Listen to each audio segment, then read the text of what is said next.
तो हम ये जानना चाहते हैं कि जो शब्दों से संवाद है, ये टाइटल क्यों है और इसका क्या मकसद है? इसकी परंपरा हिंदुत्ववाद की मैं कह सकती हूँ, या हिंदू की या सनातन धर्म की है। ऐसे में युवा जो आप कह सकते हैं जेनजी है, विकार हैं बहुत सारे, विकार पर बाद में नहीं। तो जब मैं रील्स स्क्रॉल करती हूँ तो मुझे दिखता है बहुत से लोग ऐसा कंटेंट बना रहे हैं जो हमारी संस्कृति से जुड़ा हुआ है, जो हमारी वास्तविक संस्कृति है उससे। लोग वेदों की बातें बता रहे हैं, लोग उपनिषदों की बात कर रहे हैं, मंदिर में भक्ति और घर में पूजा, हवन यज्ञ आदि, इससे ऊपर उठ के जो विज्ञान से अब हम धर्म को जोड़ रहे हैं और विज्ञान से धर्म को जोड़ के जो लोगों के सामने रख रहे हैं, वो इस बात को दर्शाता है कि ये जो जनरेशन है वो बदलाव के लिए तैयार है। कौन सा ऐसा मुद्दा आपको लगता है कि क्यों हिंदी ही राष्ट्रभाषा होनी चाहिए और क्या ज़रूरत है कि कोई राष्ट्रभाषा देश की हो?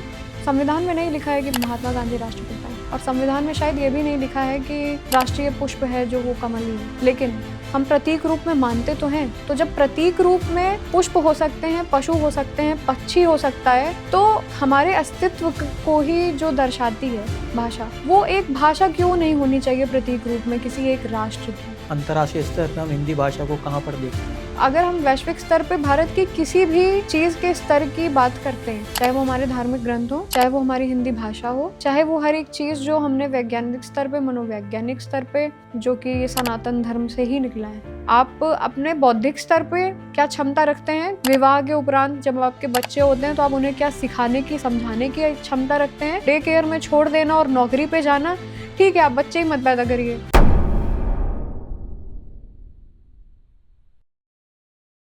अस्सलामुअलैकुम, नमस्कार, सत श्री अकाल। मैं पीस टॉक विद मैक का होस्ट मोहम्मद अमन ख़ान। जैसा कि आप सब जानते हैं कि हम अपने हर एपिसोड में किसी न किसी ऐसी शख्सियत को, ऐसी हस्ती को इनवाइट करते हैं जिन्होंने समाज के लिए, सोसाइटी के लिए कोई अच्छा कार्य किए हों और वो युवाओं के लिए प्रेरणा रहे हों। आज हमारे बीच एक ऐसी गेस्ट मौजूद हैं जिनका कुछ सामाजिक मुद्दों को लेके अपना एक विचार है, अपनी एक राय है। तो हम आज इस एपिसोड के माध्यम से उनसे चर्चा करेंगे और जानने की कोशिश करेंगे कि वो किन मुद्दों को लेके इस शो में आई हैं। तो आज हमारे बीच हैं आभा ओझा जी। सबसे पहले मैं उनका धन्यवाद करता हूँ हमारे शो में आने के लिए। आभा जी, आपका बहुत बहुत धन्यवाद हमारे शो में आप आ जाएं। बहुत बहुत धन्यवाद आपका मुझे अपने शो पर बुलाने के लिए। जी, जैसा कि हम जानते हैं कि आज आपका हमारे शो में आने का जो उद्देश्य है, वो आप एक नया शो लेकर आ रही हैं, तो आप उससे लोगों को रूबरू कराना चाहती हैं, अपने शो का परिचय देना चाहती हैं। तो जैसा कि हमें पता चला कि आपके शो का जो टाइटल है वो है शब्दों से संवाद। जी। तो हम ये जानना चाहते हैं कि जो शब्दों से संवाद है, ये टाइटल सुन के हमें थोड़ी सी जिज्ञासा हो रही है कि ये टाइटल क्यों है और इसका क्या मकसद है? नहीं, सबसे पहले बात करेंगे शो पे, जी। वो भी सोशल मीडिया पे, क्योंकि मैं जब पैदा हुई थी तो टीवी पे मेरी देखने की आदत थी कोई भी शो, बिल्कुल। और हर परिवार टीवी पे ही कोई ना कोई शो जो आता था वो देखता था, धारावाहिक हो, समाचार हो, कुछ भी। सोशल मीडिया का ज़माना है, डिजिटल वर्ल्ड का ज़माना है।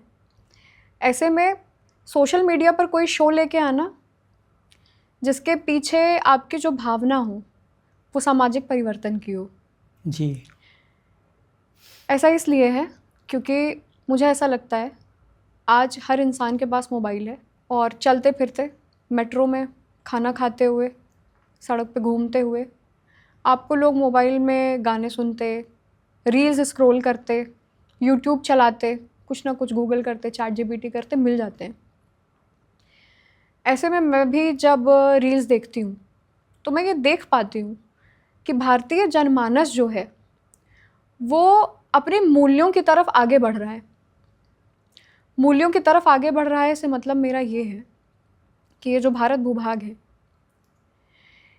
इसकी परंपरा हिंदुत्ववाद की मैं कह सकती हूँ, या हिंदू की या सनातन धर्म की है। ऐसे में युवा जो आप कह सकते हैं जेनजी हैं, विकार हैं बहुत सारे, विकार पर बाद में आएंगे, पहले सकारात्मक पहलुओं पर आएंगे। बिल्कुल। तो जब मैं रील्स स्क्रॉल करती हूँ तो मुझे दिखता है बहुत से लोग ऐसा कंटेंट बना रहे हैं जो हमारी संस्कृति से जुड़ा हुआ है, जो हमारी वास्तविक संस्कृति है उससे। लोग वेदों की बातें बता रहे हैं, लोग उपनिषदों की बात कर रहे हैं, मंदिर में भक्ति और घर में पूजा, हवन यज्ञ आदि, इससे ऊपर उठ के जो विज्ञान से अब हम धर्म को जोड़ रहे हैं और विज्ञान से धर्म को जोड़ के जो लोगों के सामने रख रहे हैं, वो इस बात को दर्शाता है कि ये जो जनरेशन है वो बदलाव के लिए तैयार है। बस उसे दिशा देना जो हमारा शासन है, प्रशासन है, सरकार है, उसका काम है। लेकिन सभी परिवर्तन राजनीतिक स्तर पर नहीं हो सकते, कुछ परिवर्तन सामाजिक स्तर पर चाहिए होते हैं। और ऐसे परिवर्तन के लिए वर्तमान समय में सोशल मीडिया सबसे सशक्त माध्यम है मेरी नज़र में। जी बिल्कुल। तो सोशल मीडिया पर एक ऐसा कार्यक्रम लेके आना, जो कि मेरा कार्यक्रम है, शब्दों से संवाद जिसका टाइटल होगा, उसका उद्देश्य ये है कि अब हम भाषा की भी बात करें। हमने अपनी समझ में, अपनी सरलता के अनुसार जो भी भाषा हमें दे दी गई वो हमने स्वीकार करी, चाहे वो हमने किताबों में अपनी NCERTs में पढ़ा हो या फिर हमने अखबारों में पढ़ा हो, वो तो बात हो गई पुरानी जी। जो हमने पढ़ा। अब हमें कहाँ जाना है? अब हमें उस भाषा की तरफ मुड़ना है जो मौलिक है, जो अपने शब्दों में कुछ अर्थ लिए हुए है। जिस भाषा के जो शब्द हैं उनके कुछ सकारात्मक पहलू हैं, वो शब्द सार्थक हैं।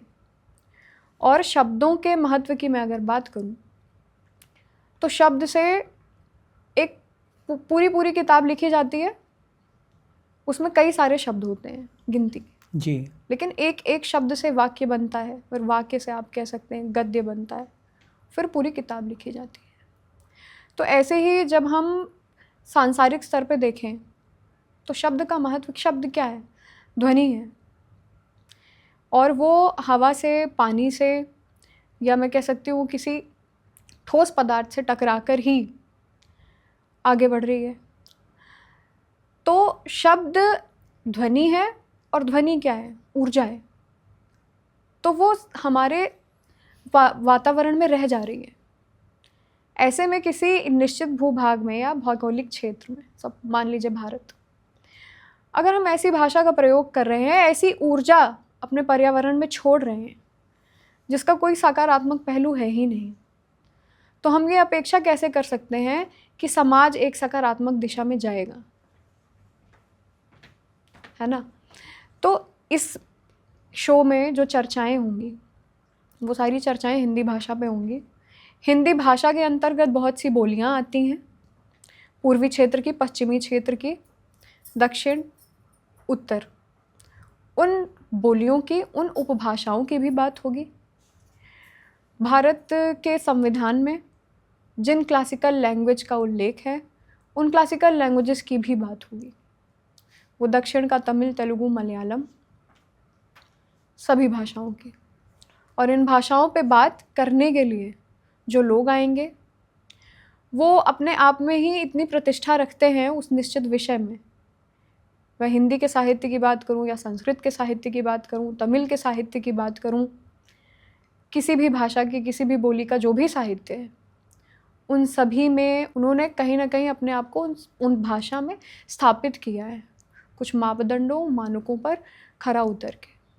तो ये एक सार्थक चर्चा होगी। और भारत की परंपरा भी, जो गुरु शिष्य परंपरा है, जो हमें नष्ट होती दिख रही है, शिक्षकों का सम्मान नहीं कर पाते हम, तो कहीं ना कहीं उसको भी, और आपके एक उसकी भी झलक दिखाने का ये प्रयत्न है कि अगर आप सीखें तो उससे सीखें जो अपने जीवन में 40, 50, 60 साल से कुछ सीख के बैठा है।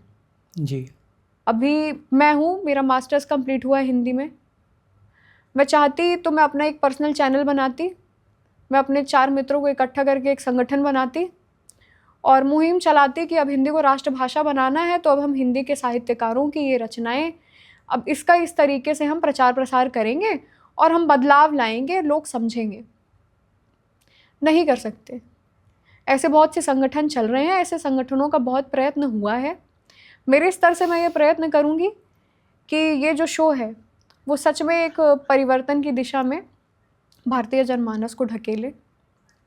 और जितनी मुझे अपेक्षा है इस पीढ़ी से, और मेरे से आगे 2, 3, 4 और पीढ़ी जो हैं उन सब से, वो इसमें आगे बढ़कर आएंगे, हिस्सा लेंगे और इस शो को सफल बनाएंगे। तो हिंदी का जो साहित्य है बहुत वृहद साहित्य है, संस्कृत का साहित्य बहुत वृहद साहित्य है। संस्कृत हिंदी अलग नहीं है। विश्लेषण करेंगे आप पाएंगे जो शब्दों का प्रयोग हम कर रहे हैं, जैसे अग्नि, सूर्य, जल, संस्कृत के शब्द हैं, हिंदी के मूल शब्द नहीं हैं। ऐसे ही व्याकरणिक स्तर पर भी जाएंगे तो आप पाएंगे कि जो स्वर की और व्यंजन की ये जो सारे नियम बनाए गए हैं वो भी संस्कृत से ही उठाए गए हैं। तो बहुत सी समानताएं हैं। तो ये जो साहित्य है वो समाज का दर्पण है, और एक अच्छा सफल साहित्य लोगों के बीच में आना चाहिए। अगर वो किताबें नहीं पढ़ना चाह रहे हैं, उनके पास समय नहीं है, वो कॉर्पोरेट लाइफ में बहुत बिजी हैं और उन्हें 5 मिनट का भी समय मिलता है और वो रील स्क्रॉल कर रहे हैं, तो मेरी अपेक्षा यही होगी कि उनकी रील पे किसी न किसी साहित्य के किसी न किसी ऐसे विषय कि 1 मिनट में उन्हें परिभाषा या व्याख्या देखने को मिल जाए जो उनके मस्तिष्क में बहुत लंबी अवधि के लिए एक छाप छोड़े और परिवर्तन का कारण बने। वो अपने आसपास के लोगों को भी प्रेरित करें उस साहित्य को पढ़ने के लिए। और इसी अपेक्षा के साथ, इसी आशा के साथ ये जो एक कदम मैंने उठाया है वो उठाया। हिंदी साहित्य की मुख्य विशेषताएं क्या हैं? जी, हिंदी के साहित्य की मुख्य विशेषताएं जी, बहुत सी विशेषताएं हैं। जैसे कि हम, पहली बात तो भाषा ही साहित्य का आधार है। जितनी सरल सुलभ भाषा उतना ही कह सकते हैं आप संपन्न साहित्य। साहित्य समाज का दर्पण होता है और भारत में हिंदी का साहित्य पहली बात तो बहुत पुराना नहीं है, क्योंकि हिंदी भाषा में ही जो वास्तविक रूप या जिस भाषा में मैं आपसे वार्तालाप कर रही हूँ ये खड़ी बोली हिंदी है जी, जो पश्चिमी हिंदी का एक अंग है। पश्चिमी हिंदी जो है वो इंडो आर्य जो उपशाखा है, इंडो ईरानी भाषा परिवार की, जी, वहाँ से आई है। ये तो लिंग्विस्टिक्स का विषय हो गया, भाषा विज्ञान का विषय हो गया। लेकिन जो हिंदी साहित्य या हिंदी से जो हमारा तात्पर्य होता है, खड़ी बोली हिंदी, खड़ी बोली हिंदी मात्र ही हिंदी नहीं है। अवधी, ब्रज, कन्नौजी, बुंदेली ये भी हिंदी के ही अंतर्गत आती हैं। बिल्कुल। लोक भाषाएं कहते हैं हम इन्हें, लेकिन वो हैं हिंदी की ही, क्योंकि बोलने में भी एक जैसी हैं, व्याकरणिक स्तर पर भी आप जाकर देखेंगे एक जैसी हैं, कुछ बहुत अंतर नहीं देखने को मिलता। लेकिन सांप्रदायिकता, अराजकता के नाम पर जो कह सकते हैं राजनीतिक कारण होते हैं, वो हमें हर चीज़ की समझ ही हमारे मन में ऐसे बना देते हैं कि ये अलग है, अलग है, अलग है। हालांकि ये सांस्कृतिक मार्क्सवाद का विषय है, इस पर नहीं आएंगे अधिक, लेकिन एक एक चीज़ को अलग लेके चलते चले जाना और बंटते जाना ये भी तो सही नहीं है। तो हिंदी जो है वो इन सारी बोलियों को अपने में समाहित किए हुए। अब सबसे पहले आप ये मान के चलिए संस्कृत हुई, पाली, प्राकृत, अपभ्रंश, फिर ये जो भाषाएं हम देखते हैं हमारी ब्रज, अवधी, और इनके बाद ये खड़ी बोली हिंदी सन 1800 के बाद से। तो ये हमें साहित्य में देखने को मिलती है। अब हमारी समझ इसी खड़ी बोली हिंदी तक सीमित है, क्योंकि हमें जो पठन पाठन का कार्य संपन्न कराया गया वो इसी भाषा में था, तो हमें ये आती है। लेकिन इसी खड़ी हिंदी बोली का मैं अगर साहित्य देखूं तो वो अपने आप में समाज का आईना है। साहित्य का निर्माण जो होता है उसमें रसों का रस, ये रस हमारे ही स्थायी भाव हैं। ये आप मान के चलिए मनोवैज्ञानिक स्तर पर भी जुड़ा हुआ है कहीं ना कहीं। जी, हंसना, दुखी होना, क्रोध करना, ये सारे कुछ स्थायी भाव हैं जिनसे कुछ ना कुछ रस जुड़े हुए हैं। तो जब कविता बनाई जाती है या आप कह सकते हैं कोई पद्य गद्य लिखा जाता है, तो इन रसों का समावेश और संचार दोनों उस निश्चित साहित्य के माध्यम से होता है। तो समाज और साहित्य की बात हो रही है, ऐसे में समाज के अंग क्या क्या हैं, या जब आप किसी भी विषय में सामाजिक अध्ययन करते हैं तो उनमें क्या क्या चीज़ें निकल कर आती हैं सामने। निश्चित समाज में कौन कौन सी जातियाँ हैं, उनका रहन सहन, खान पान, भाषा, फिर से उसके अलावा वहाँ पे राजनीतिक क्या कारण हुए परिवर्तन के, आर्थिक क्या कारण हुए परिवर्तन के, ये सारी चीज़ें कहीं ना कहीं सामाजिक स्तर पर देखने को मिलती हैं। तो खड़ी हिंदी बोली में जो साहित्य लिखा गया है या अन्य बोलियों के माध्यम से जो साहित्य लिखा गया है, वो निश्चित क्षेत्र में मैं कह सकती हूँ वास्तविक घटनाओं के आधार पे या किसी कवि लेखक की काल्पनिक घटनाओं के आधार पे समाज को दिखाने का प्रयत्न करा गया है कि अगर ये समस्या है तो उसका समाधान ऐसा होगा, और वो आपको 4 वाक्यों में बता दिया जाए, इससे बेहतर उसको पूरी कहानी लिख के निबंध के रूप में, नाटक के रूप में समाज तक पहुंचाया गया, समाज के सामने रखा गया। और इससे भी अधिक हमारी स्वतंत्रता की भाषा क्या रही है? हिंदी। क्योंकि स्वतंत्रता आंदोलन जब शुरू हुए तो जितने भी अहिंदी भाषी क्षेत्र के राजनेता थे उन्होंने हिंदी का समर्थन किया,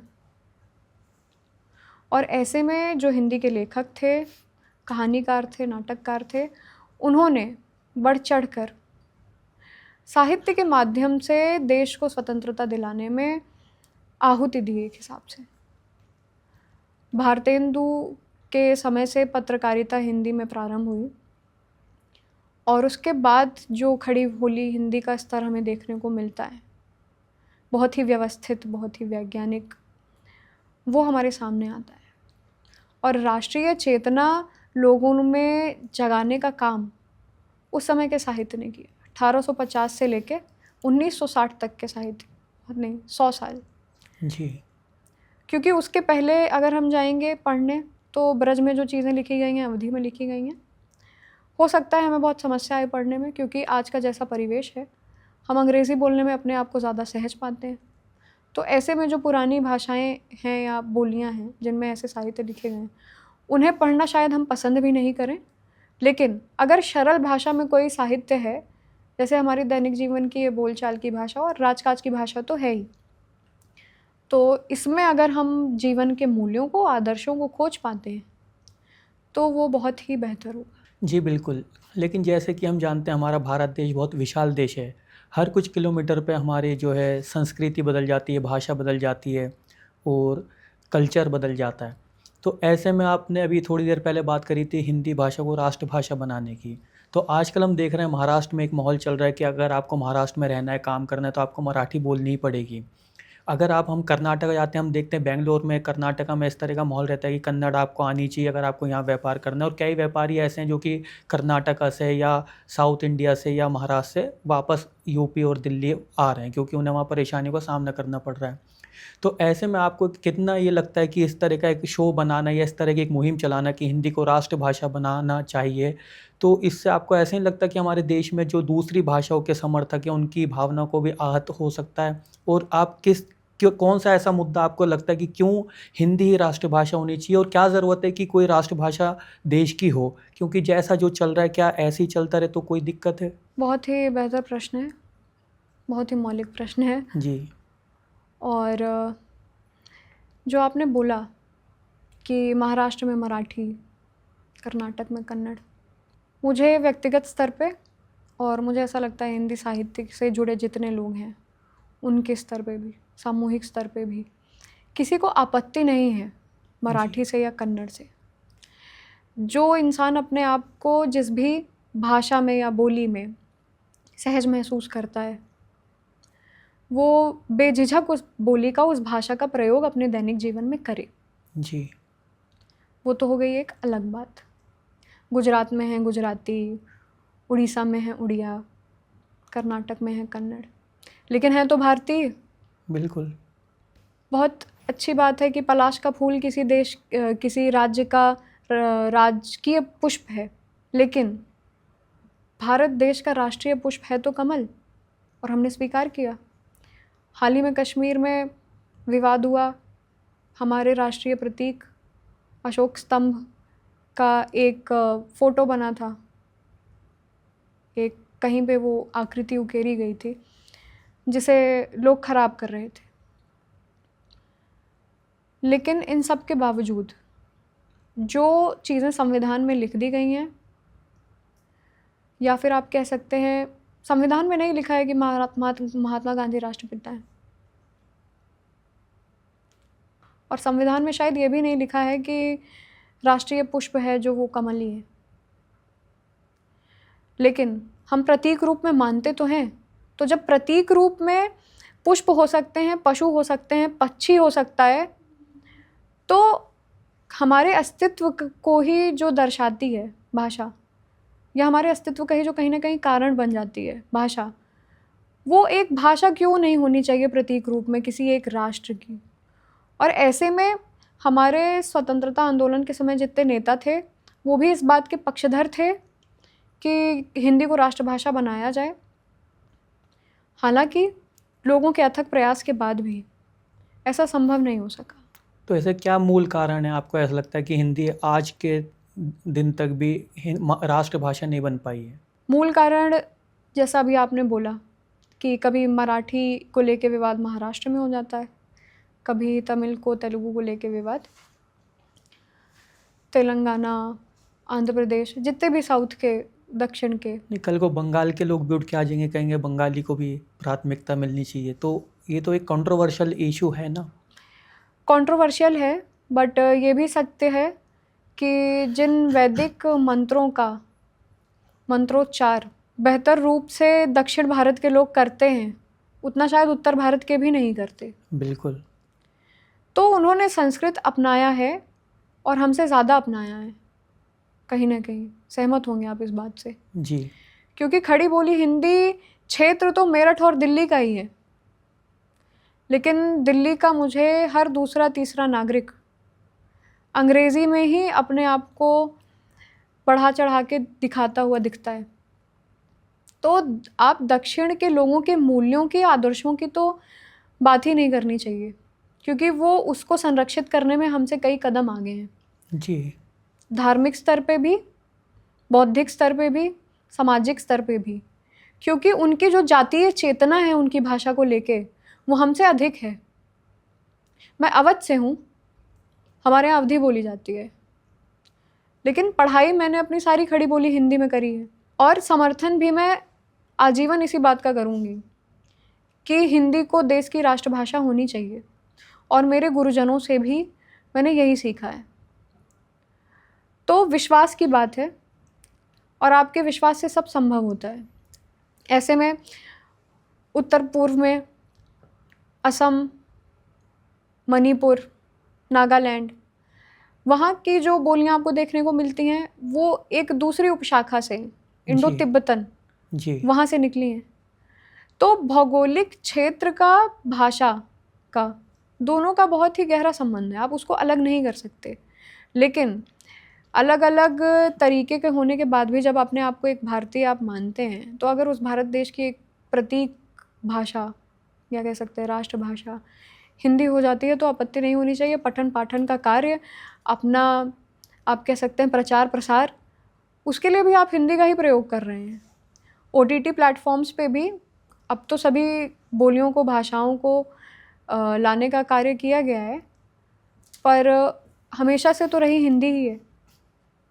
हिंदी हर जगह है, लेकिन अपने वास्तविक अर्थों में नहीं है, अपने वास्तविक मूल्यों में नहीं है। तो वो जो मूल्य खो चुके हैं, वो जो साहित्य खो चुका है, उसको फिर से जीवंत करने का समय है, जिससे आने वाली पीढ़ी के हाथों में तुलसीदास की लोकमंगल की भावना, मैथिली शरण गुप्त की जो छंदबद्ध कविताएं, रचनाएं हैं, रामधारी सिंह दिनकर की जो राष्ट्रीय चेतना है, जयशंकर प्रसाद का जो अपने देश के इतिहास को लेके गौरवशाली उनका साहित्य रहा है, भी नाटक उन्होंने लिखे हैं, जो भी कविताएं उन्होंने लिखी हैं। ऐसे ही मुंशी प्रेमचंद, तो बहुत से लेखक हैं। जब ये शो आएगा, चर्चाएं होंगी, सभी विषय निकल के आएंगे, तो लोगों के सामने सारी की सारी जो मौलिक चीज़ें हैं, जो उनके जीवन में कुछ मूल्य जोड़ सकती हैं, वो सब निकल के आएंगी। और जैसा कि आपने कहा, ये राष्ट्रभाषा का विषय आज का नहीं है, और मेरा इस शो के माध्यम से मैं ये नहीं कह रही हूँ कि आप कल ही उठाकर हिंदी को राष्ट्रभाषा बना दें, मुद्दा ये है कि हम राजनीतिक स्तर पे कोई परिवर्तन एक दिन में 2 दिन में देख नहीं सकते या आने वाले सालों में भी, क्योंकि अभी भी जो NEP 2020 आया है वो आपको अनुवाद दिखेगा हिंदी में एक अंग्रेज़ी के डॉक्यूमेंट का, उसमें कहीं भी हिंदी का उल्लेख नहीं है, मातृभाषा का उल्लेख है। तो सरकार भी इस दिशा में ध्यान नहीं दे रही है कि हिंदी को राष्ट्रभाषा बनाना है। और अगर आप राजनीतिक स्तर पर भी कोई परिवर्तन चाहते हैं तो राजनीति करने वाले लोग और प्रशासन चलाने वाले प्रशासनिक अधिकारियों को भी ये दिखना चाहिए कि जो युवा है, जो समाज का हर वर्ग है, वो एक निश्चित परिवर्तन चाहता है अब, और अब हमें करके देना ही होगा, क्योंकि हम तो लोकतंत्र हैं ना, और लोकतंत्र में जब सभी तरह के बदलावों की संभावना है, आप अमेंडमेंट कर रहे हैं, आपको अमेंडमेंट की छूट मिली हुई है, और ऐसी चीज़ों को लेके अमेंडमेंट कर रहे हैं जो शायद उतनी ज़रूरी भी नहीं है, क्योंकि आए दिन सबसे ज़्यादा विवाद किस पे होते हैं? हमारे अधिकारों को लेके होते हैं। बिल्कुल। हम जितने अधिकारों की बात करते हैं, हम अपने कर्तव्यों की उतनी बात करते हैं? नहीं करते हैं। तो हमारे कर्तव्यों में लिखा हुआ है, अनुच्छेद 51A लिखा हुआ है अच्छे से कि जो आपकी गौरवशाली परंपरा रही है, आप उसका प्रचार प्रसार, उसका सम्मान करें, उसे और बढ़ावा दें। आपको स्वतंत्रता दिलाने में जो भी लोग रहे हैं, जो भी अन्य कारक रहे हैं सामाजिक स्तर पे, उनका आपके अंदर एक सम्मान होना चाहिए। अपने देश को लेके जो एक गौरवशाली परंपरा आपकी देश की है, वो जो एक चेतना है, वो आपके भीतर होनी चाहिए। तो ऐसे में अगर ये परिवर्तन लाना है कि नियम बदलें, हिंदी राष्ट्रभाषा बने, तो सामाजिक स्तर पे परिवर्तन जितना सरल और सुलभ लगता है, उतना राजनीतिक स्तर पे, आर्थिक स्तर पे संभव नहीं है। बाज़ारवाद के युग में रह रहे हैं, हर एक एडवर्टीज़मेंट आप देखेंगे, हर एक चीज़ अंग्रेज़ी में है, और हम खुद भी वेस्ट से इतने प्रभावित हैं कि हमारा खाना भी अंग्रेज़ी है, हमारा पहनना भी अंग्रेज़ी है, और हम जो चीज़ें क्लबिंग करना और अन्य जितनी चीज़ें हैं, वो भी सब वेस्ट से ही प्रेरित हैं। तो ऐसे में जो भारत की कह सकते हैं आप संचित निधि है ग्रंथों में, साहित्य में, वो तो हमें नहीं छोड़नी चाहिए, क्योंकि बीज लगाया आपने, जड़ आई, पेड़ बना। अब तना भूल जाए कि जड़ क्या है, बीज क्या है, या वो मैं कह सकती हूँ कि अलग हो जाए अपनी जड़ से, तो जिंदा ही नहीं रहेगा।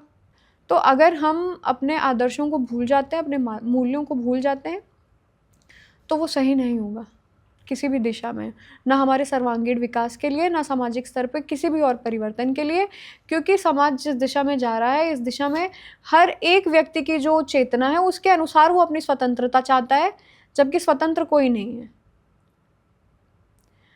हम जो हवा से जीवित हैं, हम जो पानी पी रहे हैं, हमने नहीं बनाया है जी। हम जो दाल चावल खाते हैं, हमने उगाया नहीं, हमने खरीदा है। तो किसी की उसमें मेहनत है। तो हर इंसान एक दूसरे पे निर्भर है, समाज का हर वर्ग, हर व्यक्ति एक दूसरे पर निर्भर है, और सब सामूहिक रूप से, सामाजिक रूप से एक हैं और मिलकर काम करते हैं। तो ऐसे में इस शो के माध्यम से हिंदी को राष्ट्रभाषा बना देना, मैं कहूँ कि तो ऐसे तो मैं मंत्रियों से ही मिलूँ जाके, और उन्हीं लोगों सिस्टम में जाऊँ, सिस्टम चेंज करूँ, वो अलग बात है। लेकिन जब यहाँ पे विद्वान आएंगे, चर्चा होगी, तो उसका मतलब यही है कि लोग उसे व्यक्तिगत स्तर पे समझने की कोशिश करें कि ये कितनी अच्छी चीज़ है, कितनी ज़रूरी चीज़ है। और अगर हिंदी राष्ट्रभाषा बन जाती है तो यकीन मानिए शिक्षण में, शिक्षा के क्षेत्र में राजकाज की भाषा अभी से ही है, और जब इसका स्तर और अच्छा कर दिया जाएगा, बना दिया जाएगा वैसा जैसा होना चाहिए, तो जो भारत की छवि होगी, तो जो भारत का नेतृत्व होगा, तो जो भारत की पहचान होगी वैश्विक स्तर पे भी, उसमें भी आप एक बहुत बड़ा परिवर्तन देखने को पाएंगे। क्योंकि जब भाषा बदलेगी तो आदमी बदलेगा, आदमी बदलेगा तो समाज बदलेगा, और भारत देश तो उन्नति करेगा ही। जी बिल्कुल। जैसे हम देखते हैं कि हमारे देश में तो इंग्लिश का बहुत ज़्यादा प्रचार प्रसार चलता है, और हर आदमी अपने आप को प्राउड फील करता है इंग्लिश का इस्तेमाल करने में। तो अगर हम अंतर्राष्ट्रीय स्तर पे देखें तो हिंदी भाषा की क्या पहचान है? अंतर्राष्ट्रीय स्तर पे हम हिंदी भाषा को कहाँ पर देखते हैं? अंतर्राष्ट्रीय स्तर पर हिंदी की जो पहचान है या स्थिति है, ऐसे में मॉरिशस हो गए, फिजी हो गए, इंडोनेशिया हो गए, यहाँ के लोग जितनी मानक हिंदी का प्रयोग करते हैं उतना हम भारतीय होके नहीं करते हैं, जबकि हमारी भाषा है। जी।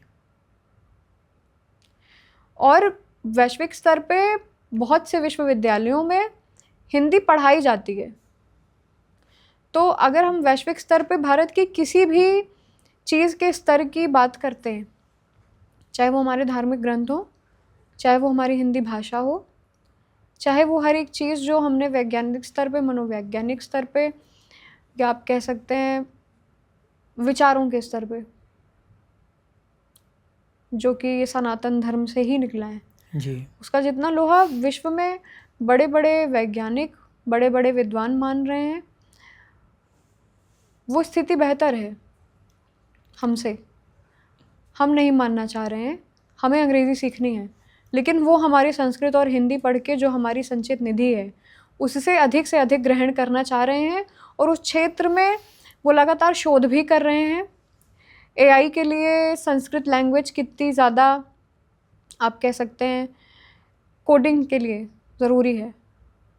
अभी हाल ही में एक ऐसी रिपोर्ट आई थी और ये बहुत ज़्यादा वायरल भी था। इसी तरीके से हमारे वेदों के क्या महत्व हैं, या वेदों के जो मंत्र हैं उन मंत्रोच्चार का क्या महत्व है साउंड थेरेपी में, और जितनी भी आजकल विद्याएं नई निकल कर आई हैं उनमें। तो मैं कह सकती हूँ वेस्ट या फिर पूरा विश्व, कहीं ना कहीं अन्य देश, वो हमसे हमारा बहुत कुछ लेना चाहते हैं, जैसा उन्होंने पहले भी लिया है बहुत कुछ। इतिहास भी गवाह है कि हम अपना सब कुछ लुटा देते हैं सामने वाले पर, और जो अपनी चीज़ होती है उसका सम्मान नहीं कर पाते, उसका संचय नहीं कर पाते, उसे उस स्तर तक नहीं पहुंचा सकते जिस स्तर पर वो स्थापित होनी चाहिए।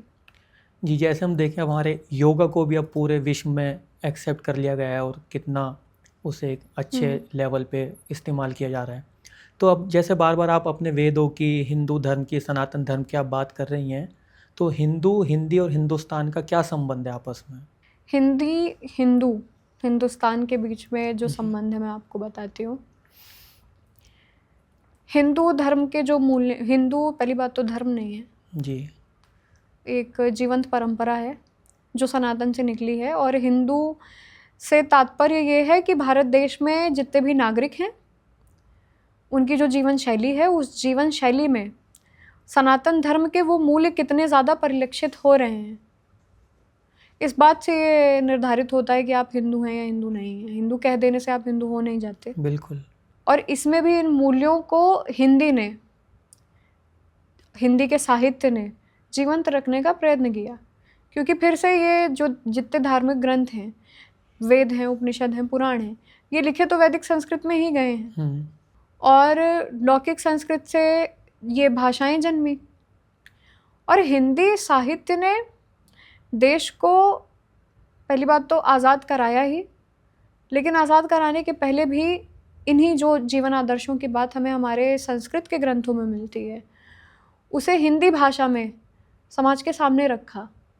कुरुक्षेत्र बहुत अच्छी रचना है रामधारी सिंह दिनकर की, वो महाभारत से कह सकते हैं आप प्रेरित है। महाभारत किस भाषा में लिखी गई? संस्कृत में। जी। कुरुक्षेत्र किस में लिखी गई? हिंदी में। महाभारत का जो पूरा दृश्य है, जो पूरी घटना है, जो पूरी कहानी है, वो बहुत पुरानी है। और कुरुक्षेत्र जब लिखी गई तो वो समय था जब भारत को आज़ादी दिलानी थी। तो उस कुरुक्षेत्र के माध्यम से रामधारी सिंह दिनकर लोगों में ये चेतना पैदा करना चाहते थे कि युद्ध आवश्यक है, या आप कह सकते हैं विद्रोह आवश्यक है, और ऐसे में सही क्या है, गलत क्या है, उसकी भी कहीं ना कहीं आपको एक झलक देखने को मिलती है।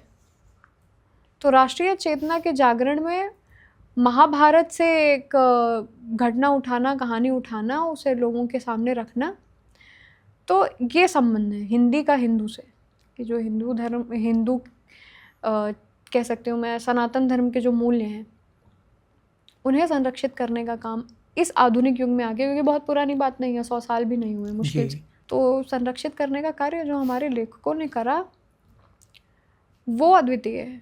और रही बात हिंदुस्तानी भाषा का समर्थन बहुत ज़्यादा गांधी जी ने करा था, और हिंदुस्तानी भाषा का मैं कह सकती हूँ महत्व ये है कि उसमें हिंदी और उर्दू दोनों मिली हुई है। और क्योंकि भारत देश में हिंदू भी रहते हैं, मुसलमान भी रहते हैं, और आज का युवा भी जितना ज़्यादा गज़लों को, शायरियों को पसंद करता है, उतना ज़्यादा छंदबद्ध कविताओं को, दोहों को, सवैयों को, इनको सबको महत्व नहीं देता है। उसके पीछे का कारण ये भी है कि जो चीज़ें हम हमारे सामने देखते हैं वही सीखते हैं। और अगर आप सोशल मीडिया पे हैं, सोशल मीडिया पे आपको शायरियाँ, गज़लें यही परोसी जा रही हैं, बिल्कुल। तो आप वही देखेंगे। आपको सूफ़ी गाने ही सुनाए जा रहे हैं तो आप वही सुनेंगे। आपत्ति कोई नहीं है, बेहतर है सारी चीज़ें। लेकिन हमारी भी तो संस्कृत के ग्रंथों का और हमारे हिंदी साहित्य, जो हिंदी संस्कृतनिष्ठ हिंदी साहित्य मैं कह सकती हूँ, संस्कृतनिष्ठ हिंदी भाषा, उसको सामने वाला पढ़ रहा है या नहीं पढ़ रहा है, आपको ये भी देखने की ज़रूरत है। मतलब बहुत बेहतर है कि आप दूसरों से सीखें, लेकिन इसका मतलब ये नहीं है कि आप अपना भूल जाएं। तो हम दूसरों से सीख तो बहुत रहे हैं, लेकिन हम अपना भूल चुके हैं। ये हमें स्वीकार कर लेना चाहिए, क्योंकि कागज़ पे जो चीज़ें हमें दिखती हैं वो वास्तविकता नहीं होती है। और ये काम कह सकती हूँ पत्रकार तो नहीं समझा पा रहे हैं लोगों को, क्योंकि भारत में पत्रकारिता का स्तर, न सिर्फ मेरी दृष्टि में, मेरी जितने भी लोगों से आए दिन बात होती है, सबकी दृष्टि में बहुत गिर चुका है। बहुत से ऐसे चैनल हैं जो अपना पॉडकास्ट शो चला रहे हैं और उनमें लोगों को बुलाते हैं, तो वार्तालाप का जो विषय होता है वो फिर से व्यक्तिगत चीज़ों तक पहुंच जाता है जी। और जो व्यक्ति सामने बैठा होता है उसके निजी जीवन से बातें निकल के आती हैं। जो मुद्दा है या वो जिस किरदार में है, मान लीजिए वो राजनेता है, तो उससे जिस विषय पे बात करनी चाहिए एक सामाजिक कह सकती हूँ मंच पे बैठ के, उस पे बात भी नहीं होती। उससे सवाल नहीं किए जाते कि इन नीतियों का क्या, या ये नीतियाँ क्यों, या ये समस्या क्यों है, इसका समाधान क्यों है। उससे ज़्यादा हमें देखने को मिलता है आप कौन सी किताब पढ़ना पसंद करते हैं, आपको खाने में क्या पसंद है। मैं कह रही हूँ उनके खाने से और हमारे जो दर्शक उसे देख रहे हैं उससे क्या संबंध है। बिल्कुल। मुझे योग सीखना होगा तो मैं सद्गुरु से सीखूंगी, मैं बाबा रामदेव से सीखूंगी, या मैं उन लोगों से सीखूंगी जो उस क्षेत्र में महानता हासिल किए हैं। मैं किसी अभिनेत्री को देख के योग नहीं सीखूंगी, या कोई और भी नहीं सीखेगा, क्योंकि वो अभिनेत्री है, अभिनय के क्षेत्र में उसकी उपलब्धि है, अभिनय सीखूंगी मैं। लेकिन सोशल मीडिया के ज़माने में हुआ ये है कि फ़ैन कल्चर बहुत ज़्यादा बढ़ गया है। ऐसे में वो किसी एक व्यक्ति की तरफ देखते हैं और एक ही व्यक्ति से उसका सब कुछ, उसके जैसे बनने के लिए वैसे ही सब कुछ सीखना चाहते हैं। वैसे ही पहनना है, वैसे ही खाना है, वैसे ही चलना है। तो पत्रकारिता का भी स्तर ये सरल भाषा के चक्कर में मान के चलिए, या आप ये कह लीजिए कि कई बार हम कहते हैं गोदी मीडिया और पत्रकार बिके हैं। हालांकि ये सब मुद्दों में नहीं जाएंगे, पर ये सारी चीज़ें हैं। तो जिस तरीके का विश्लेषण होना चाहिए, जिस तरीके के समाधान निकल के आने चाहिए, मैं कह सकती हूँ वाद विवाद से कभी भी सार्थक समाधान निकल कर नहीं आते हैं, ना आए हैं। शायद संवाद से आते हैं, क्योंकि किसी एक विषय पर विरोधी है अगर कोई और कोई समर्थन में है, तो विरोध के भी तर्क आते रहेंगे, समर्थन के भी वितर्क आते रहेंगे, और वो सिर्फ वाद विवाद बन के रह जाता है। उससे कुछ भी सार्थक निकलता नहीं है, क्योंकि आखिर में जाके नीतियाँ बनानी किसे हैं, जो प्रशासन में है। और प्रशासन बहुत दूर है इन गतिविधियों से, जो मुझे लगता है कि धरातल पर हो रही होती हैं। तो सोशल मीडिया आजकल हमारे दिमाग पर बहुत कब्ज़ा किया है। ऐसे में हमारी ये जिम्मेदारी हो जाती है कि हम वही दिखाएं समाज को जो दिखाने लायक हो। पर वही है कि आप कुछ भी नया शुरू करते हैं सही दिशा में तो विवाद होते ही होते हैं। हमारे जितने भी धर्मगुरु हैं, आप उन्हीं का उदाहरण देख लें।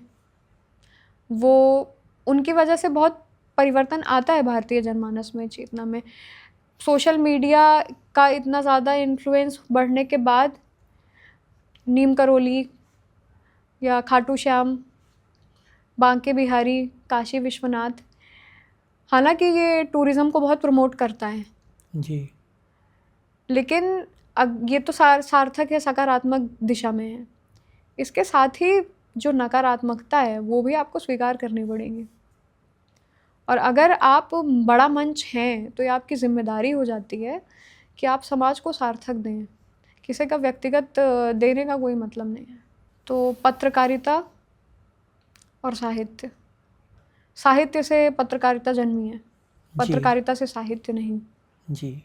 पत्रिकाओं में जो लेख छपे और जो राष्ट्रीय चेतना को जागृत करने का कारण बने, वो साहित्यकारों के थे।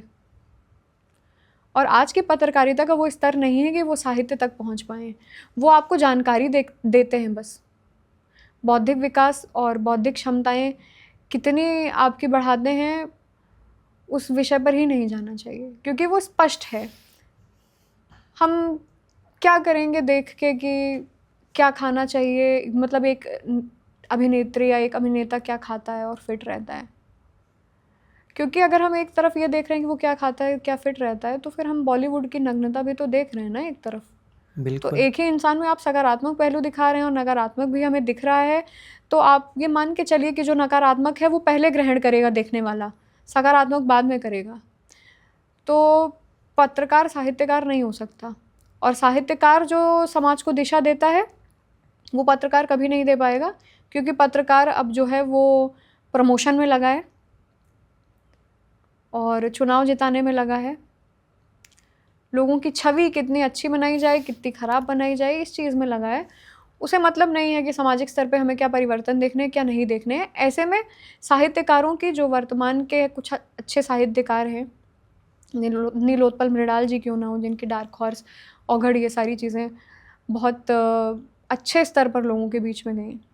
या मैं कह सकती हूँ कि जो योगदान मेरी समझ से, मेरे संपर्क में अनुराग अनंत जी हैं, कविता के क्षेत्र में उनका बहुत अच्छा योगदान है, क्योंकि भावनात्मक स्तर पे उनकी जो कविता होती है वो बहुत ही अद्वितीय है, क्योंकि वैसी कविताएं मुझे नहीं लगता रची जा रही हैं। और इससे इतर मैं शिक्षकों की बात करूं तो विकास दिव्य कीर्ति सर का, खान सर का, अवध ओझा सर का, इनका जो ज्ञान लोगों के बीच में हिंदी भाषा के माध्यम से पहुंचा है, तो उसने भी हिंदी भाषा और हिंदी साहित्य का, कह सकती हूँ, क्रेज़ लोगों में बहुत बढ़ाया है। तो अगर विकास दिव्य कीर्ति सर को सुन के कोई गुनाहों का देवता पढ़ रहा है, कोई चित्रलेखा पढ़ रहा है, तो वो सार्थक चीज़ें हैं, सकारात्मक चीज़ें हैं। तो पत्रकारिता से तो मुझे अपेक्षा नहीं है, और अगर अपेक्षा होती तो मैं बिल्कुल पत्रकारिता के क्षेत्र में जाती और वहीं मैं अपना, कह सकते हैं आप, करियर भी बनाती। लेकिन ये जो शो मैं शुरू कर रही हूँ वो करियर के पर्पज़ से बिल्कुल नहीं है। ये मेरा अपना, आप कह सकते हैं, इंटरेस्ट है। तो अगर मैं सकारात्मक कुछ दे सकती हूँ अपने इंटरेस्ट के माध्यम से, तो मैं आजीवन देती रहूँगी। और ऐसा नहीं है कि आप सीखेंगे मुझसे, क्योंकि मैं अपने आप को इतना सक्षम समझती भी नहीं हूँ अभी आपको सिखाने के लिए, क्योंकि उसमें उम्र गुजर जाएगी मेरी। जी। तो ऐसे लोगों को मैं आपके सामने लाऊंगी जो अपने आप को सिद्ध कर चुके हैं कि ये उनका विषय है और उस विषय का उन्हें ज्ञान है। तो आपको जो ज्ञान और जो संवाद सीखने को या देखने को मिलेगा, वो उन लोगों से मिलेगा जो, आप कह सकते हैं, आप उन्हें अपने गुरु के रूप में भी स्थापित कर सकते हैं, या आप शिक्षक मान सकते हैं, या मार्गदर्शक मान सकते हैं। ऐसे लोगों के साथ ये संवाद होगा। व्यक्तिगत इसमें कितना मेरा फ़ायदा है या नहीं है, वो बहुत बाद की और निरर्थक बात है, प्राथमिक नहीं है। प्राथमिकता भाषा है, प्राथमिकता हिंदी साहित्य है, और प्राथमिकता कहीं ना कहीं है ये कि हिंदी को राष्ट्रभाषा होना चाहिए।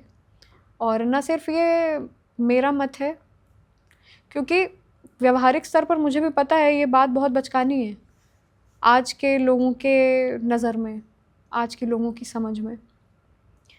पर हर इंसान अपना अपना, जैसा वो सोचता है वो चीज़ें लेके सामने आ रहा है। शायद व्यूज़ बढ़ाने के लिए, चैनल मोनेटाइज हो जाने के लिए। ना तो ये चैनल मेरा है कि मोनेटाइज होगा तो मुझे व्यक्तिगत कोई फ़ायदा है, और मुझे नहीं ऐसा लगता कि अगर मुझे व्यक्तिगत स्तर पे ही ये चीज़ करनी होती तो मैं भी शायद किसी शायर की शायरी और किसी कवि की कविता बता रही होती, सुना रही होती, लोग देख रहे होते, और मेरा अपना कुछ व्यक्तिगत इसमें मंतव्य पूर्ण हो रहा होता। जी, आपने अपने शो के बारे में और हिंदी के बारे में जो विश्लेषण किया है, वो बहुत अच्छे से किया है, बहुत सरलता से किया है। लेकिन एक सवाल मेरे मन में और आ गया है, अभी आपने विकास जी का नाम लिया, खान सर का नाम लिया, अवध ओझा जी का नाम लिया। तो ये इतने बड़े-बड़े नाम हैं, लेकिन हम देखें कि ये भी हिंदी को राष्ट्रभाषा बनाने की ओर कोई ऐसा कोई कदम नहीं उठा रहे हैं या सरकार के आगे कोई प्रस्ताव नहीं रख रहे हैं। हमारे देश में अगर इस तरह का देखिए शो आप चला रहे हैं उसके लिए हमारी शुभकामनाएँ, लेकिन अगर इसको हिंदी को राष्ट्रभाषा बनाना है, तो जितनी आपको जद्दोजहद, जितनी लड़ाई सामाजिक स्तर पे करनी है, उतनी राजनीतिक स्तर पे भी करनी है। क्योंकि अगर हम सरकार की बात करते हैं, गवर्नमेंट की बात करते हैं, तो इस वक़्त हमारे देश के जो प्रधानमंत्री हैं, जो गृह मंत्री हैं, वो गुजरात से आते हैं। जो हमारे देश की जो राष्ट्रपति हैं द्रौपदी मुर्मू जी, हम देखते हैं वो आदिवासी समाज से आते हैं। ऐसे हमारे देश में लोकसभा सांसद की हम बात करते हैं तो 543 लोकसभा सांसद हैं जो अलग-अलग राज्यों के अलग-अलग भाषाओं से ताल्लुक़ रखते होंगे। राज्यसभा सांसद जो हैं वो भी अलग-अलग भाषाओं से ताल्लुक़ रखते होंगे। तो जब इस तरह का प्रस्ताव अगर हम लोकसभा में, राज्यसभा में पेश भी कर देती है सरकार, अगर 1% हम मान लें, तो विरोध होना तो अनिवार्य है कि वो तो होगा ही होगा। तो लड़ाई बहुत लंबी है, लेकिन हम चाहते हैं कि ठीक है, अगर आपने एक मकसद शुरू करा तो लड़ाई है ही नहीं पहली बात। जी, वही जैसे मैंने बोला कि अगर सकारात्मक दे सकते हैं तो बिल्कुल देंगे और बिल्कुल सभी भाषाओं का सम्मान है, सभी बोलियों का सम्मान है। जिनकी वो भाषाएँ, बोलियाँ हैं, उनका बहुत सम्मान है। लेकिन ये आप मान के चलिए, मुझे विश्वास है कि विरोध अपनी जगह है। पर इस शो के बाद और इस शो पे जितने भी हिंदी से जुड़े संस्थान हैं, समितियाँ हैं, वो भी इस क्षेत्र में मुझे लगता है बढ़-चढ़ कर काम करेंगी क्या और आपको इस मंच से आके भी क्या आपको विकास जी का, खान सर का, अवध ओझा जी का क्या आपको समर्थन मिलेगा? आपको उम्मीद है? नहीं विकास सर का, खान सर का, अवध ओझा सर का समर्थन बिल्कुल मिलेगा। उन्हें मुझसे क्या आपत्ति होगी? नहीं होगी, क्योंकि जो छात्र होते हैं, वो शिक्षकों के प्रिय होते हैं। मैं भी अभी अपने छात्र जीवन में ही हूँ और ऐसी मेरी अभी कोई बहुत बड़ी उपलब्धि रही नहीं है। तो विकास देवी कीर्ति सर का जो हिंदी प्रेम है, अब आप मान के चलिए, हिंदी साहित्य के विद्यार्थियों के लिए विकास सर वर्तमान समय के भगवान हैं। जी, आपको ये मानना पड़ेगा, क्योंकि यूपीएससी जैसे बड़े एग्ज़ाम में जहाँ पे हिंदी की भाषा इतनी कठिन कर दी जाती है या उस भाषा में जो शब्दावलियों का प्रयोग किया जाता है परीक्षा में प्रश्न बनाते हुए, वो इतनी कठिन होती है कि जिस तरीके की भाषा हम अपने स्कूल के स्तर पे पढ़े होते हैं, वो हमें समझ ही नहीं आती। ऐसे में सिर्फ एक ही कोचिंग का लोगों को सहारा है, विकास सर की कोचिंग का। तो विकास सर बिल्कुल हिंदी को, मुझे ऐसा लगता है कि आगे बढ़ाने के क्षेत्र में समर्थन अगर नहीं भी करते हैं तो विरोध नहीं करेंगे और अवध सर से तो बिल्कुल मुझे ऐसा कोई उम्मीद नहीं है कि वो विरोध करेंगे। विरोध, मैंने जैसा पहले ही शुरुआत में ही कहा ना कि ये जो जनरेशन है वो तैयार है परिवर्तन के लिए। आप उन्हें दिखाइए तो कि चीज़ें मौलिक कितनी हैं, आपके तर्क वितर्क कितने सक्षम हैं अपनी बात को मनवाने के लिए, वो सब मानेगी। क्योंकि मैं भी रील स्क्रॉल करती हूँ, मैंने बोला लोग वेदों की बात कर रहे हैं, उपनिषद की बात कर जी। रहे हैं, हमारे खो गए आदर्शों की, मूल्यों की बात कर रहे हैं लोग पसंद भी कर रही है आज की और जनरेशन। हाँ, जनरेशन पसंद कर रही है। बस इतनी सी बात है कि वो संख्या जो है वो 100 में मैं कह सकती हूँ सिर्फ 5% है। तो 5 से 95% बनाने के लिए हर इंसान आगे आएगा, क्योंकि जब हम करना चाहते हैं तो हो जाता है और चुनौतियाँ कितनी भी आएँ।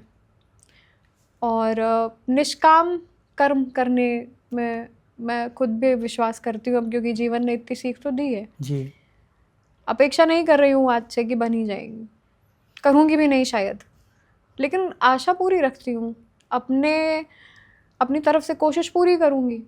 और मेरे अकेले की कोशिश नहीं है, मुझे पूरी उम्मीद है कि न सिर्फ इन 3 शिक्षकों का, भारत में जितने भी बड़े विश्वविद्यालय हैं उनमें हिंदी कह सकती हूँ मैं, विभाग के जितने बड़े प्रोफेसर हैं, रिसर्च स्कॉलर्स हैं, वो अपने अपने विषय लेके इस मंच पे आएंगे और समाज को सार्थक कुछ देंगे, जिससे ये जो पीढ़ी अगर कुछ रचना कर रही है, साहित्य रच रही है, तो वो मापदंडों पे या कह सकती हूँ मानकों पे खरा उतरे। हम एक इशू पे और बात करना चाहेंगे। आजकल जो बहुत ज़्यादा प्रचलन में आ चुका है, फेमिनिज़्म।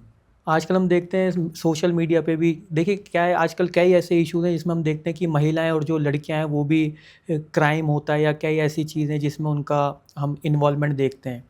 लेकिन कुछ ऐसी महिलाएं, कुछ ऐसी लड़कियां हैं जो अपने आप को बहुत ज़्यादा फेमिनिज्म मानती हैं या फेमिनिस्ट एक्टिविस्ट मानती हैं।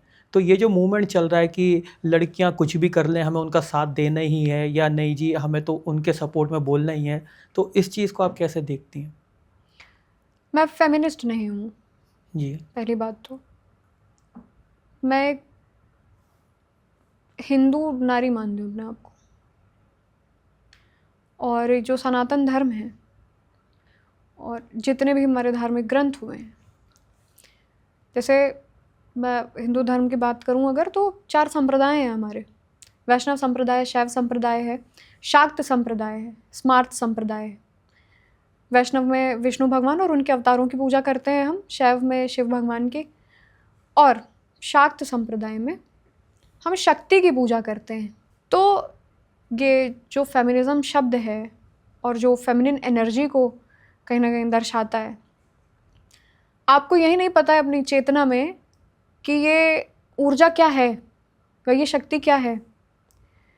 शिव शब्द से आप छोटी ई की मात्रा हटा दीजिए, वो शव बन जाता है। जी। शिव की शक्ति ये है।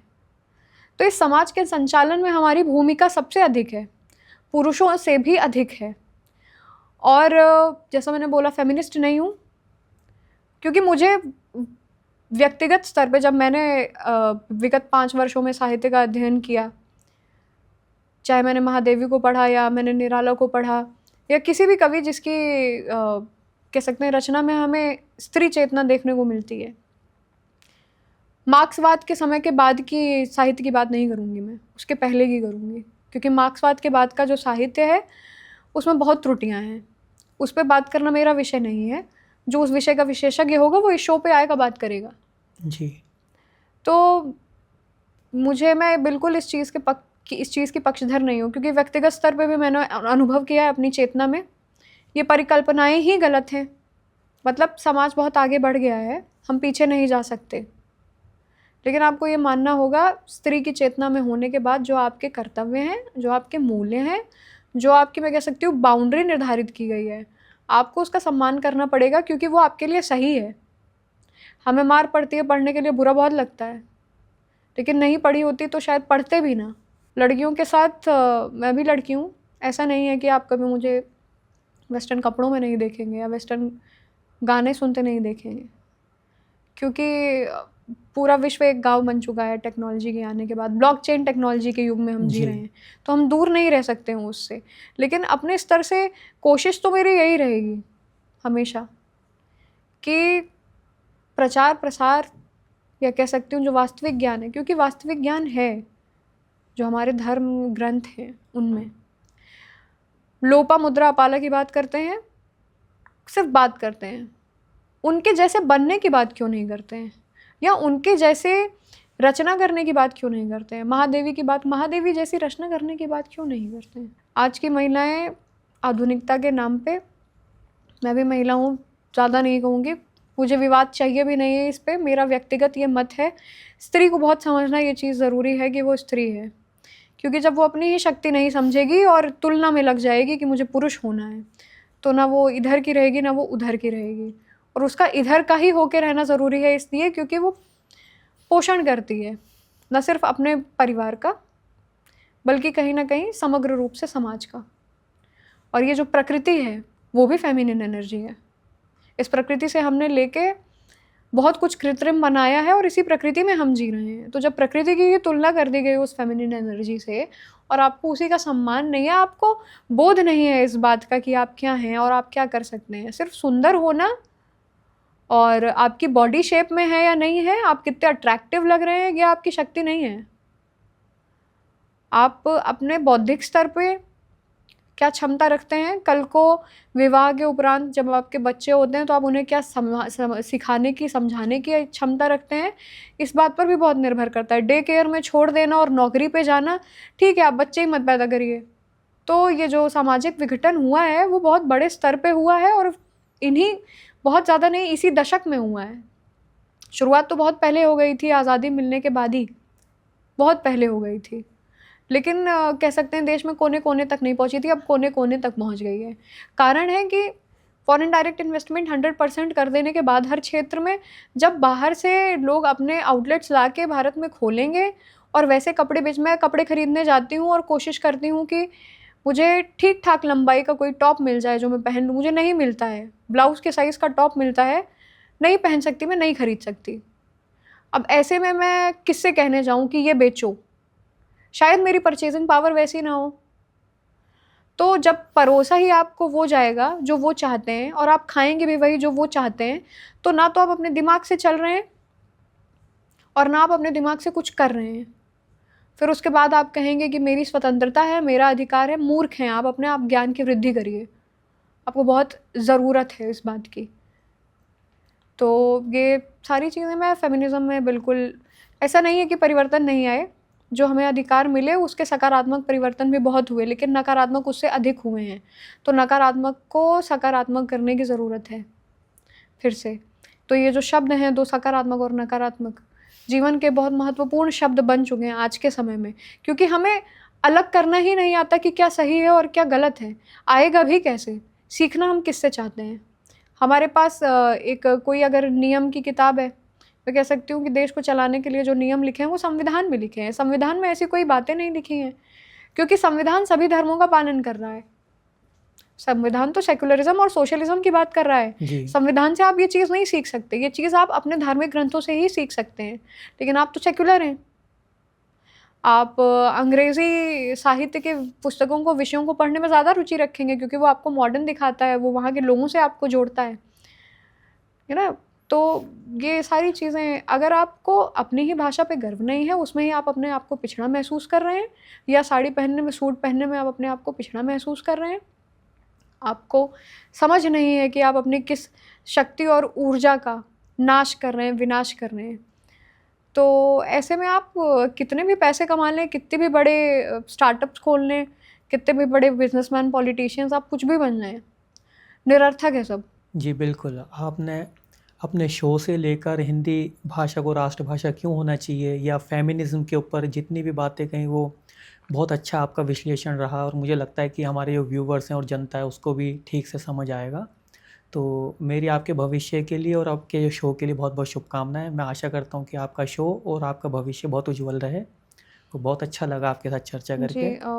आपका भी बहुत-बहुत धन्यवाद कि आपने अपने मंच पे मुझे बुला के इतने सार्थक प्रश्न, इतने मौलिक प्रश्न करे, जिनके कुछ उत्तर कितने सही निकल के आए, कितने गलत। हालाँकि फिर से बंधन नहीं है।